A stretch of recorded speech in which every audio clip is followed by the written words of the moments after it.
وأشهد أن سيدنا ومولانا محمدا عبده ورسوله صلى الله تعالى عليه وعلى آله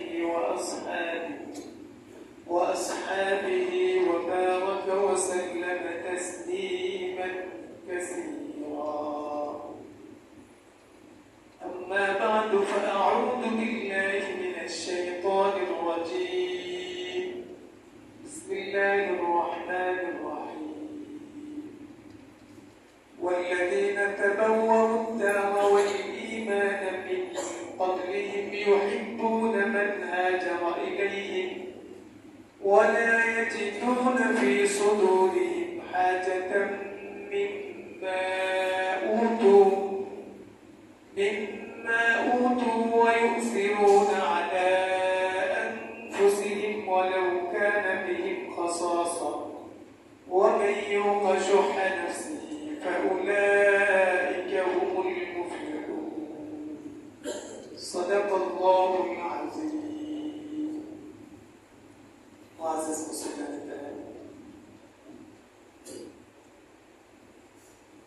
আজকে আমার আলোচ্য বিষয় ছিল রাসূলুল্লাহ সাল্লাল্লাহু আলাইহি ওয়াসাল্লামের সামাজিক জীবন, আত্মীয় স্বজন এবং প্রতিবেশীদের সঙ্গে তার আচরণ। তো এই বিষয়টাকে আমি একটু শিরোনামটা ফেলাইছি। আমি আলোচনা করব আদর্শ সমাজ গঠনে রাসূলুল্লাহ সাল্লাল্লাহু আলাইহি ওয়াসাল্লামের গৃহীত পদক্ষেপ সমূহ। আজকে জুমার সময় আলোচনা করেছিলেন যে একটা সমাজের যে উপাদান ব্যক্তি এবং পরিবার, মক্কি জীবনে রাসূলুল্লাহ সাল্লাল্লাহু আলাইহি ওয়াসাল্লাম এই দুইটা উপাদানকে প্রস্তুত করেছেন, ব্যক্তি গঠন করেছেন এবং পরিবার গঠন করেছেন। মক্কি জীবনে রাসূলুল্লাহ সাল্লাল্লাহু আলাইহি ওয়াসাল্লাম সাহাবায়ে কেরাম রাদিয়াল্লাহু আনহুম আজমাইন যারা ইসলাম গ্রহণ করেছিলেন, মুসলমান হয়েছিলেন, তাদেরকে এমন ভাবে তৈরি করেছিলেন যে আমি যদি তাদের মধ্যে এই লোকগুলোর যোগ্যতা নিরূপণ করার চেষ্টা করি এক কথায়, তাহলে আল্লাহর রাসূলের কাছে শিক্ষা পেয়ে তারা এমন ভাবে তৈরি হয়েছিলেন যে এক আল্লাহর প্রতি তাদের অবিচল আস্থা তৈরি হয়েছিল। দ্বিতীয়ত, তাদের মধ্যে নেতৃত্বের প্রতি তাদের যে মান্যতা, আল্লাহর রাসূল তাকে মানার যে তাদের মধ্যে যে যোগ্যতা তৈরি হয়েছিল, এই যোগ্যতাই ছিল আসলে আল্লাহর রাসূলের ব্যক্তি গঠনের মূল কথা। মুসলমানদের মধ্যে, সাহাবায়ে কেরামের মধ্যে, মুহাজিরদের মধ্যে, তাদের মধ্যে আল্লাহর রাসূলকে মানার এইরকম যোগ্যতা ছিল। এটা শুধু মানা না, আল্লাহর রাসূলের ইশারায়, আল্লাহর রাসূলের ইঙ্গিতে তারা জীবন দেওয়ার জন্য প্রস্তুত ছিলেন এবং এটা তারা প্রমাণও করেছে। আল্লাহর রাসূল পরিবার গঠন করেছিলেন। পরিবারের মধ্যে কিছু ব্যক্তি মিলে পরিবার হয়, এখানে স্বামী থাকে, স্ত্রী থাকে, সন্তান থাকে, ছেলে মেয়ে থাকে, বাবা মা থাকে। তো প্রত্যেকের দায়িত্ব যে একজন স্বামীর কি করণীয়, স্ত্রীর কি করণীয়, সন্তানের বাবা মায়ের প্রতি কি দায়িত্ব, সন্তানের প্রতি বাবা মায়ের কি দায়িত্ব, এই বিষয়গুলো আল্লাহর রাসূল এমন ভাবে তাদেরকে শিক্ষা দিয়েছেন যে পরিবারের মধ্যে যে শান্তি, পরিবারের মধ্যে যে শৃঙ্খলা এবং তাদের পরিবারের সদস্যদের মধ্যে যে একটা বন্ধন, এরকম মজবুত একটা বন্ধন তৈরি হয়েছিল যেটা পৃথিবীর ইতিহাস কখনো দেখেনি। রাসূলুল্লাহ সাল্লাল্লাহু আলাইহি ওয়াসাল্লাম মদিনায় হিজরত করার পরে এই ব্যক্তি আর পরিবারকে নিয়ে কিন্তু তিনি সমাজ গঠন করেছেন। কারণ একটা সমাজ হইল কতগুলো পরিবারের সমষ্টি। আমরা মদিনায় আসার পরে রাসূলুল্লাহ সাল্লাল্লাহু আলাইহি ওয়াসাল্লাম কুবাতে তিনি 14 দিন অবস্থান করেছেন।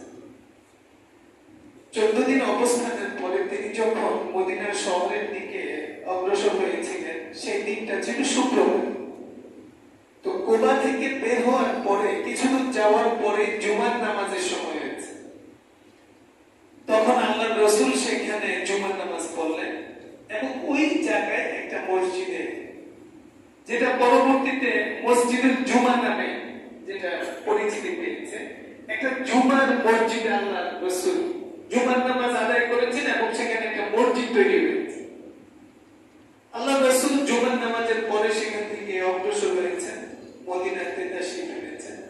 মদিনায় আসার পরে তিনি সর্বপ্রথম যে কাজ করেছেন, এটা আপনারা বলতে পারবেন তিনি কি করেছিলেন? মদিনায় আসার পরে আল্লাহ রাসূল মদিনায় আসার পরে প্রথম মসজিদে নববী, একটা মসজিদ নির্মাণ করেছেন। আল্লাহ রাসূলের এই যে মসজিদটা, এটা কিন্তু একটা সামাজিক প্রতিষ্ঠান। আল্লাহ রাসূল মসজিদে নববী প্রতিষ্ঠা করেছেন। মসজিদে নববীতে এখানে মুসলমানরা আল্লাহ রাসূল সাহাবায়ে কেরামরা তারা শুধু নামাজ আদায়ই করতেন না, এটা ছিল আল্লাহ রাসূলের সমস্ত কর্মকাণ্ডের এবং মুসলমানদের সামাজিক কর্মকাণ্ডের এবং পরবর্তীতে মদিনা কেন্দ্রিক ইসলামী রাষ্ট্রের সমস্ত কর্মকাণ্ডের এটা ছিল মূল কেন্দ্র। এবং এটা জেলখানাও ছিল। কয়েদিদের কাহিনী এখানে বন্দী মসজিদের খুঁটির সঙ্গে বাইরে রাখত। তো সমস্ত কাজে, সামাজিক কাজে এবং রাষ্ট্রের সমস্ত কাজের জন্য এই মসজিদকে আল্লাহ রাসূল সাহাবায়ে কেরাম ব্যবহার করেছে। এই সামাজিক প্রতিষ্ঠানটা কিন্তু সর্বপ্রথম আল্লাহ রাসূল মদিনায় এসে প্রতিষ্ঠা করেন। এই মসজিদের মাধ্যমে একটা সমাজে যত মানুষ আছে, তৎকালীন ওই সময় আল্লাহ রাসূলের যত সাহাবী আছে, সবাই মসজিদে একত্রিত হইতেন, এখানে আল্লাহর ইবাদত করতেন।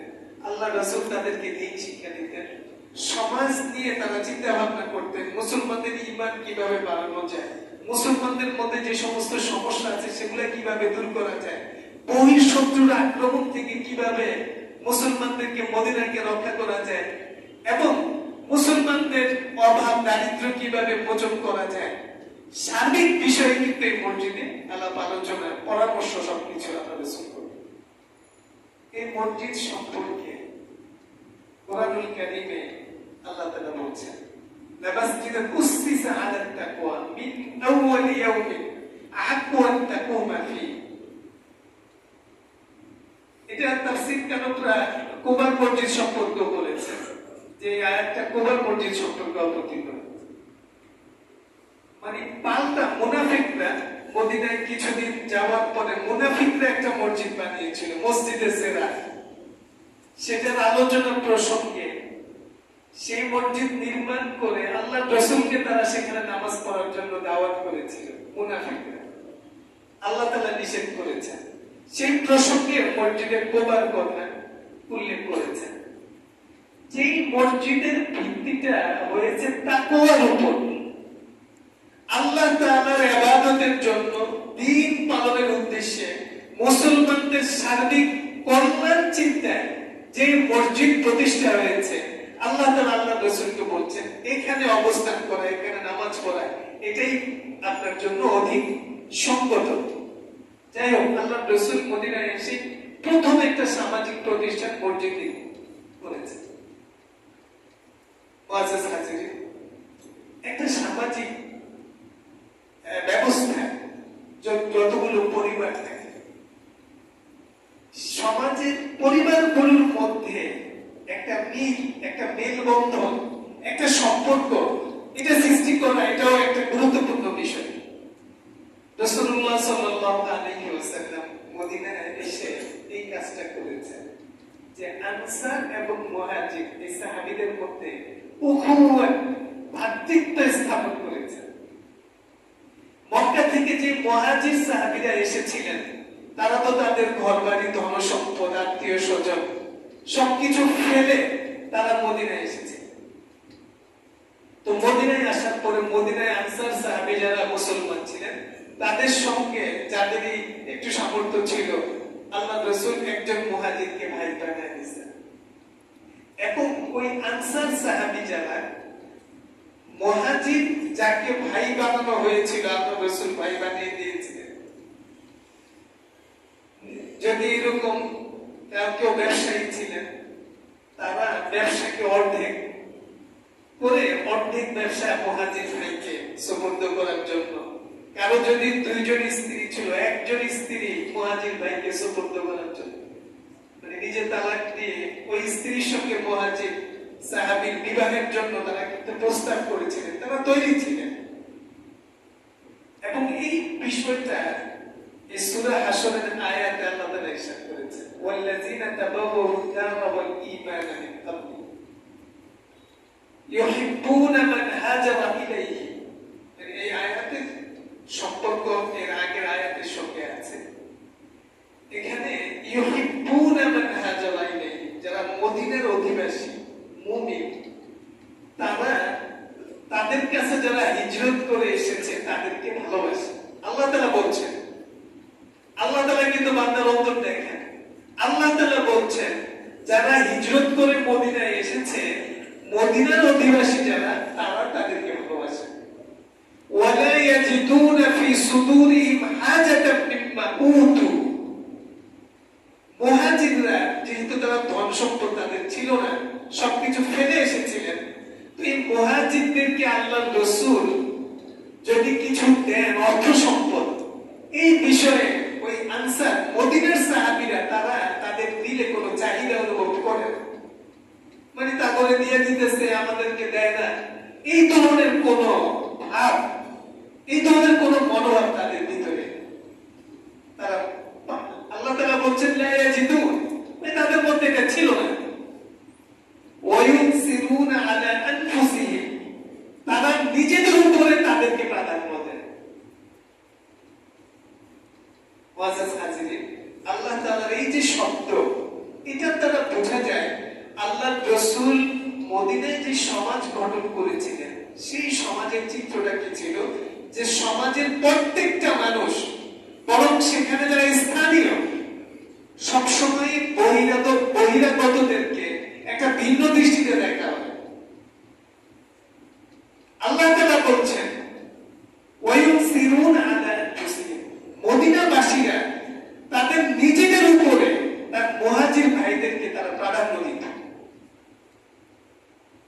দেখেন, প্রত্যেক মানুষই নিজেকে ভালোবাসে, নিজের সবকিছু রক্ষা করে অন্যদের জন্য আমরা করি, কিন্তু আল্লাহ তাআলা বলছেন যে মদিনার মুসলিমরা তাদের মধ্যে এই আল্লাহ তাআলা আল্লাহর রাসূল তাদেরকে এইভাবে উদ্বুদ্ধ করতে পেরেছিলেন, তাদেরকে এমন ভাবে তৈরি করতে পেরেছিলেন যে তারা নিজেদের উপরে মুহাজির সাহাবীদেরকে প্রাধান্য দিত। ওয়ালাউ কানা বিহিম খাসাসা, যদিও নিজেরা অভুক্ত থাকত, যদিও তারা অভুক্ত। এটার ঘটনা আছে যে এক সাহাবীর ঘরে মুহাজির ভাই গেছেন, মেহমান গেছেন, তো স্ত্রী স্বামীকে বলছে যে খাবার তো যা আছে একজনের মেহমানেরই হবে, তুমি এক কাজ করো, বাচ্চাদের ঘুম পাড়ায় দিই, আর তুমি ওই বাতিটা একটু ঠিক করার ছলে বাতিটা বন্ধ করে দিও, তুমি যে মেহমানের সাথে খাচ্ছ না এটা যেন উনি বুঝতে না পারে, যাতে উনি পেট ভরে খেতে পারে। চিন্তা করছেন, নিজের ঘরে খাবার নাই, এইটুকু খাবার আছে যে মেহমান খেতে পারে।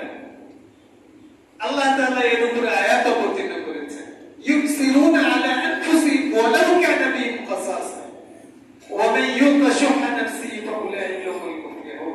আল্লাহ তাআলা বলছেন, যারা নিজেদের ভিতরে কৃপণতা থেকে বাঁচতে পারে, ফাউলাইকা হুমুল মুফলিহুন, তারাই হলো সফল। মানে মানুষ তো নিজেকে প্রাধান্য দেয়, এটার উপরে এটাকে ওভারকাম করতে পারে যারা, তার ভাইদেরকে প্রাধান্য দেয়, তারাই হলো সফল। মুআজ্জাজ হাজিরিন, কোরআনুল কারীমের সূরা আলে ইমরান আছে, আল্লাহ তাআলা বলছেন ওয়াতাসিমু বিহাবলিল্লাহি জামিআন ওয়া লা তাফাররাকু। আল্লাহর রাসূলের মদিনায় যাওয়ার পরে, আপনি জানেন মদিনায় যাওয়ার আগে আনসারদের মধ্যে মদিনার সাহাবীদের মধ্যে দুইটা গোত্র ছিল তাদের, একটা হলো আউস এবং একটা ছিল খাজরাজ। তাদের মধ্যে দীর্ঘ শত্রুতা ছিল, প্রায় কয়েকশো বছরের শত্রুতা তাদের মধ্যে ছিল এই দুই গোত্রের মধ্যে। আর মদিনার যে ইহুদি গোত্র ছিল তারাও নিজেদের সুবিধার জন্য স্বার্থে এই দুই গোত্রের মধ্যে সবসময় তারা মানে বিরোধ দ্বন্দ্ব সংঘাত লাগায় রাখত। আল্লাহ রাসূলের হিজরতের আগে মক্কাতে যখন তারা হজের সফরে গিয়েছিলেন এই দুই গোত্রের লোক, তো সেখান থেকে তারা দীক্ষা নিয়ে এসেছিলেন এবং এই দুই গোত্রের মধ্যে এমন মিল যেটা শত বছরের তাদের দ্বন্দ্ব নিরসন হয়ে তাদের মধ্যে এরকম মহব্বত তৈরি হয়েছে।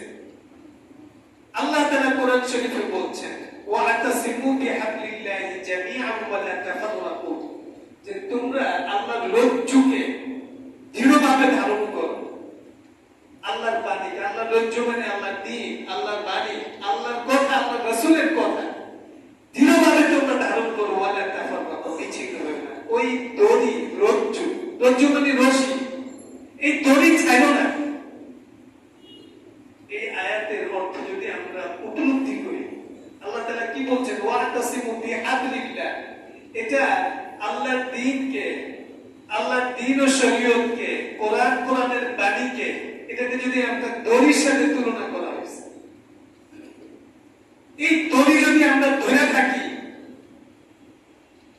তাইলে সবাই আমরা একত্র থাকতে পারি। ওয়ালা তাফাররাকু, আল্লাহ বলছেন তোমরা বিচ্ছিন্ন হও। তারপরে কি ওয়াতাসিমু বিহাবলিল্লাহি জামিআন ওয়াজকুরু নি'মাতাল্লাহি আলাইকুম ইয কুনতুম আ'দা, তোমরা আল্লাহর নিয়ামতকে স্মরণ করো, তোমরা ছিলে শত্রু পরস্পর, তোমরা পরস্পর শত্রু ছিলে। আল্লাহ তাআলা বলছেন ফাআল্লাফা বাইনা কুলুবিকুম, আল্লাহ তাআলা তোমাদের মধ্যে মিল দান করেছেন, আল্লাহ তাআলা তোমাদের মধ্যে মহব্বত দান করেছেন। ফাআসবাহতুম বিনি'মাতিহি ইখওয়ানা, ফলে তোমরা তার এই অনুগ্রহে তোমরা ভাই ভাই হয়েছো। অন্য আয়াতে আছে লাউ আনফাকতা মা ফিল আরদি জামিআন মা আল্লাফতা বাইনা কুলুবি, লাউ আনফাকতা মা ফিল আরদি জামিআন, যদি পৃথিবীতে যত সম্পদ আছে সব সম্পদ যদি তোমরা ব্যয় করতে, মা আল্লাফতা বাইনা কুলুবি, তাদের অন্তরের মধ্যে তোমরা মিল তৈরি করতে পারবে। ওয়ালাকিন্নাল্লাহ আল্লাফা বাইনাহুম, আল্লাহ তাআলা তাদের অন্তরের মধ্যে মিল আর মহব্বত তৈরি করেছে। এটা কত গুরুত্বপূর্ণ জিনিস। আজকে ঐক্যের যে শক্তি, আজকে এই যে আমাদের দেশের যে ইতিপূর্বে আমরা দেখলাম আমাদের শাসন ব্যবস্থার পরিবর্তন হলো, একটা গণবিপ্লব হইল, গণ অভ্যুত্থান, এটা তো ঐক্যের কারণে। ছাত্ররা কোটা সংস্কার আন্দোলন শুরু করেছে, এটাতে জনগণ সমর্থন দিয়েছে। সেই সমর্থন বাড়তে বাড়তে সারা দেশের মানুষ যখন এক দাবিতে তারা ঐক্যবদ্ধ হয়েছে, তখন কিন্তু একটা ঘটনা ঘটে গেছে। তো ঐক্যের শক্তি তো অনেক বড়। তো রাসূলুল্লাহ সাল্লাল্লাহু আলাইহি ওয়াসাল্লাম মদিনায় আসার পরে মদিনার মুসলিম পরিবারগুলোর মধ্যে এই ঐক্য স্থাপন করেছেন। মুআজ্জাজ হাজিরিন, রাসূল পাক সাল্লাল্লাহু আলাইহি ওয়াসাল্লাম একটা সামাজিক নিরাপত্তা, এটা মানুষের জীবনে অত্যন্ত গুরুত্বপূর্ণ জিনিস। যে সমাজে আমরা বসবাস করি, আমাদের জানমালের নিরাপত্তা থাকতে হবে, আমাদের সম্পদের মালের নিরাপত্তা, আমাদের সম্মানের নিরাপত্তা থাকতে হবে। রাসূলুল্লাহ সাল্লাল্লাহু আলাইহি ওয়াসাল্লাম মদিনায় আসার পরে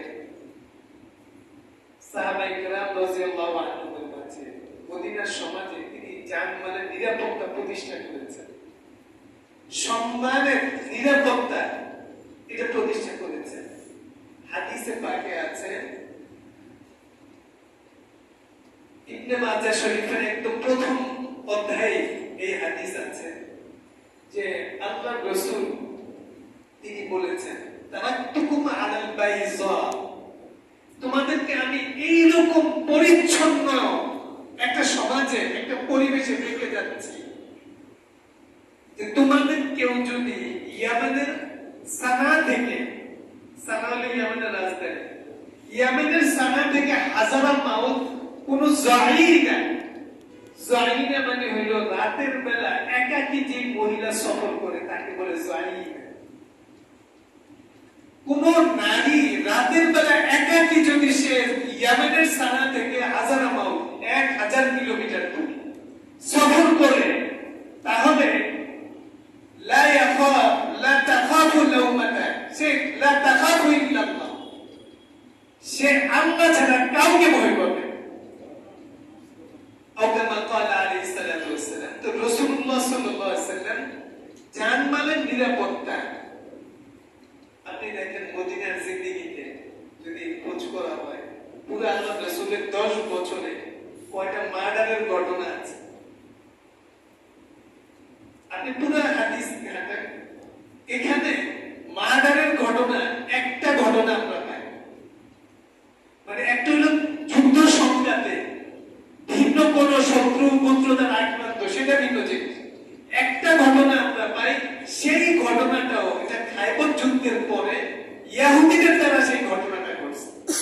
2 জন সাহাবী তাদের লাশ পাওয়া গেছে, কিন্তু হত্যাকারী খুঁজে পাওয়া যায়, এবং সেটা হইল খায়বরের যুদ্ধের পরে ইহুদি এলাকার মধ্যে 2 জন মুসলমানকে নিহত অবস্থায় পাওয়া গেছে, তাদেরকে হত্যা করা হয়েছে, কিন্তু তাদের হত্যাকারী খুঁজে পাওয়া যায়। আর চুরির ঘটনা আপনি দেখেন, আল্লাহ রাসূল বলছিলেন যে আমার মেয়ে ফাতেমা যদি চুরি করে তাহলে তারও হাত কাটা যাবে। সূরা নূরের মধ্যে আল্লাহ তাআলা বলছেন আয-যানিয়াতু ওয়াজ-যানি ফাজলিদু কুল্লা ওয়াহিদিন মিনহুমা মিআতা জালদা ওয়া লা তা'খুযকুম বিহিমা রা'ফাতুন ফী দীনিল্লাহ ইন কুনতুম তু'মিনুনা বিল্লাহি ওয়াল ইয়াউমিল আখির। ব্যভিচারী পুরুষ অথবা ব্যভিচারী নারী, তাদেরকে তোমরা 100 দৌড়া, 100 কষাঘাত, বেত্রাঘাত বলে অনেকে, বেত্রাঘাত মানে বেত দিয়ে আঘাত করে, এটা ভুল অনুবাদ, এটা হলো কষাঘাত। কষাঘাত মানে চাবুকের ঘা, 100 চাবুকের ঘা তাদেরকে মারবে। ওয়ালা তা'খুযকুম বিহিমা রা'ফাতুন, যদি তোমরা মুমিন হও, আল্লাহ এবং পরকালে তোমরা বিশ্বাস রাখো, তাহলে তোমাদেরকে যেন দয়া কোনোভাবে বিচ্যুত না করে, মানে আল্লাহ তাআলার এই শাস্তি প্রয়োগে তোমাদেরকে কেউ যেন বিচ্যুত না। দণ্ডবিধি আপনারা জানেন, মদিনার জিন্দেগিতে, মদিনার জীবনে দণ্ডবিধি আল্লাহ দিয়েছিলেন যে কেউ যদি চুরি করে এটা প্রমাণিত হবে। এর আগে একদিন আমি বয়ানে বলেছিলাম, চুরি করলে আল্লাহ বিধান দিয়েছিলেন যে 2 হাত কাটা, ফাক্তাউ আইদিয়াহুমা, 2 হাত কেটে দিতে বলছেন, জাযাআন বিমা নাকালা, চোর পুরুষ হোক অথবা মহিলা হোক, জাযাআন বিমা নাকালা মিনাল্লাহ। এখন 2 হাত কেটে দিতে বলছেন, চোর চুরি যদি 10 দিরহাম পরিমাণ কোন সম্পদ চুরি করে আর এটা প্রমাণিত হয়, তাহলে তার 2 হাত কাটা যাবে। কিন্তু আল্লাহ রাসূলের পুরো 10 বছর মদিনার জিন্দেগিতে একটা ঘটনা হয়। এর একদিন আগে আমি বয়ানে বলছিলাম যে আমাদের কিতাবে আছে যে বাস্তবে যদি এরকম কোন ঘটনা ঘটে যে চুরি করছে কোন মুসলমান, আজ এটা 2 জন সাক্ষী ওদের পক্ষে আছে, তারা দেখছে চুরি করতে, কিন্তু তারা আদালতে যখন সাক্ষী দিবে তখন বলবে 8000, সারাকা বলবে না, তারা চুরি করছে এই শব্দ সাক্ষীরা বলবে না, কি বলবে 8000 যে তারা নিয়েছে। তো যদি সারাকা শব্দ বলে তাহলে তাদের চুরি প্রমাণিত হবে, আদালতে তাদের হাত কাটা যাবে। আর যদি বলে 8000 তারা নিয়েছে, তাহলে চুরি প্রমাণিত হবে না, কারণ সাক্ষীরা তো চুরির কথা বলে নাই। সাক্ষীরা বলছে যে এই ব্যক্তি অমুকের এরকম মাল নিয়েছে, আমরা দেখেছি। চুরি একই শব্দ। এই শব্দ যদি না বলে তাহলে কি হবে? চুরি সাব্যস্ত হবে। চুরি সাব্যস্ত না হলে তার হাত কাটা যাবে, কিন্তু এটা প্রমাণিত হবে যে সে অমুকের মাল নিয়েছে। সুতরাং তাকে বিচারক শাস্তি দিবে, বিচারক যেটা উপযুক্ত মনে করে শাস্তি, এবং সে যে মাল নিয়েছে সেই মাল মালিককে প্রত্যার্পণ করবে, ফেরত দিবে। তাহলে মালিক তার মাল পেল এবং যে এটা নিয়েছিল সেটা শাস্তিও পেল, তার হাত কাটা গেল। এটা একটা ইসলামের সৌন্দর্য। কিন্তু এই ঘটনাটাও আল্লাহর রাসূলের পুরো মদিনার জিন্দেগিতে ঘটেনি, 10 বছরের জীবনে ঘটেনি যে একটা চুরি করছে কেউ, চুরি প্রমাণিত হয়েছে আর হাত কাটা গেছে। মুআজ্জাজ হাজিরিন, তো আল্লাহর রাসূল মদিনায় একটা আদর্শ সমাজ গঠনের জন্য সমাজের মানুষের জানমালের নিরাপত্তা থাকতে হবে।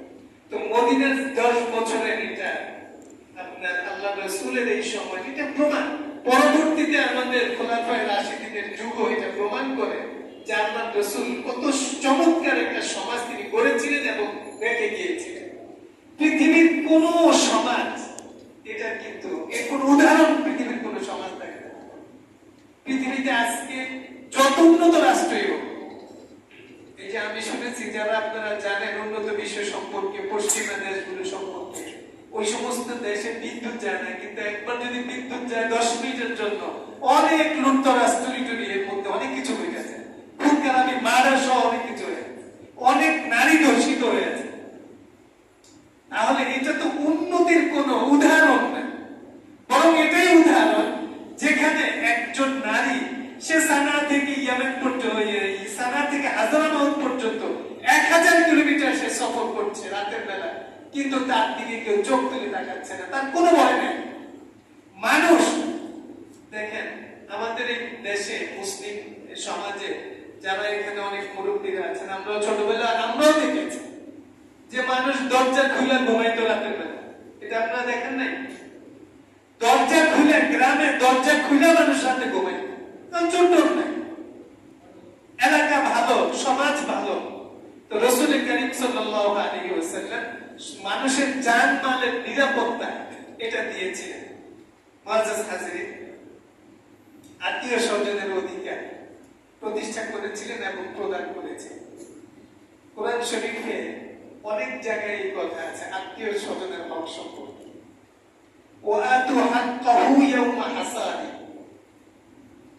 আল্লাহ তাআলা বলছেন যে যখন ফসল কাটার সময় হয় তখন ওই যে গরিব লোকজন আসে, এদের মধ্যে আত্মীয় স্বজন আছে। ওয়াফি আমওয়ালিহিম হাক্কুন লিসাইলি ওয়াল মাহরুম, তোমাদের সম্পদের মধ্যে অভাবী এবং নিঃস্ব লোকদের হক আছে। সূরা নিসার 2 পৃষ্ঠায় আছে, আল্লাহ তাআলা বলছেন যে যখন তোমাদের আত্মীয় স্বজন, মানে আয়াতের অর্থটা এটা যে আত্মীয় স্বজন যখন আসে তখন তাদেরকে তোমরা কিছু দাও। এইভাবে কোরআন শরীফের অসংখ্য আয়াতে আছে যে আত্মীয় স্বজনের সঙ্গে ভালো ব্যবহার করা। এক হাদিসে আল্লাহ রাসূল বলেছেন, এটা হাদিসে কুদসি, স্বয়ং আল্লাহ তাআলা বলছেন আর রাহিম, এটা মুশতাকুম মিনার রহমান, আল্লাহ তাআলার একটা সিফাতি নাম হলো রহমান। আর আত্মীয়তা আরবিতে কোরআন এবং হাদিসে যে শব্দ ব্যবহার হয়েছে সেটা হলো আর রাহিম। এখান থেকে আরহাম শব্দ কোরআন শরীফে আছে, ওয়াতাকুল্লাহাল্লাযী তাসাআলুনা বিহি ওয়াল আরহাম, একদম সূরা নিসা 1 পৃষ্ঠায়। তো আল্লাহ তাআলা বলছেন যে রাহিম, আত্মীয়তা, এই শব্দটা রাহিম এটা আমার নাম থেকে এটা নির্গত। রহমান হইল আল্লাহ তাআলার সিফাতি নাম। ফামান ওয়াসালাহু ওয়াসালাহুল্লাহ, যে আত্মীয়তার বন্ধন রক্ষা করবে আল্লাহ তাআলা তাকে রক্ষা করবে। আর ওয়ামান কাতাহু কাতাহুল্লাহ, যে আত্মীয়তার বন্ধন ছিন্ন করবে আল্লাহ তাআলা তার সঙ্গে সম্পর্ক ছিন্ন করবে। কত বড় কথা!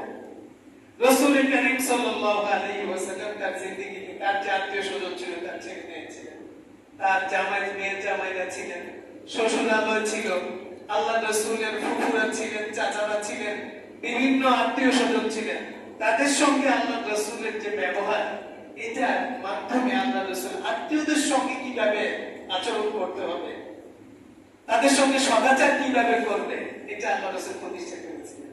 দেখেন কোরআন শরীফে আছে ওয়া'লামু আন্নামা গানিমতুম মিন শাইইন ফাআন্না লিল্লাহি খুমুসাহু ওয়া লির-রাসূলি ওয়া লিযিল কুরবা। যুদ্ধরত যে সম্পদ, সাহাবায়ে কেরাম রাদিয়াল্লাহু আনহুম জিহাদ করতে গিয়েছেন, যুদ্ধের পরে যে গনিমতের সম্পদ এসেছে, এখান থেকে 1/5 এটা সম্পর্কে আল্লাহ তাআলা বলছেন, এটা 10 পারার প্রথম আয়াত। আল্লাহ তাআলা বলছেন যে এই 1/5 এটা হলো রাসূলের জন্য, আল্লাহর জন্য, রাসূলের জন্য, এবং রাসূলের যে আত্মীয় স্বজন আছে ওয়ালিদিল কুরবা ওয়ালির রাসূলি ওয়ালিদিল কুরবা ওয়াল ইয়াতামা ওয়াল মাসাকিন ওয়া ফিস সাবিল। এই 1/5 আল্লাহ রাসূলের যে আত্মীয় স্বজন আছে, ইয়াতীম আছে মদিনার, মিসকিনরা আছে মুসলমানদের মধ্যে, এদের জন্য বিশেষভাবে এই 1/5। কোরআন শরীফে আরো আয়াত আছে, আপনার সূরা হাশরের মধ্যে 28 পারা, এখানেও মা আফাআল্লাহু আলা রাসূলিহি ফালিল্লাহি ওয়ালির রাসূলি ওয়ালিযিল কুরবা ওয়াল ইয়াতামা ওয়াল মাসাকিন ওয়া ফিস সাবিল। এইভাবে রাসূলুল্লাহ সাল্লাল্লাহু আলাইহি ওয়াসাল্লাম আত্মীয়দেরকে তাদের অধিকার দিয়েছেন এবং সমাজ এটা প্রতিষ্ঠা করেছেন।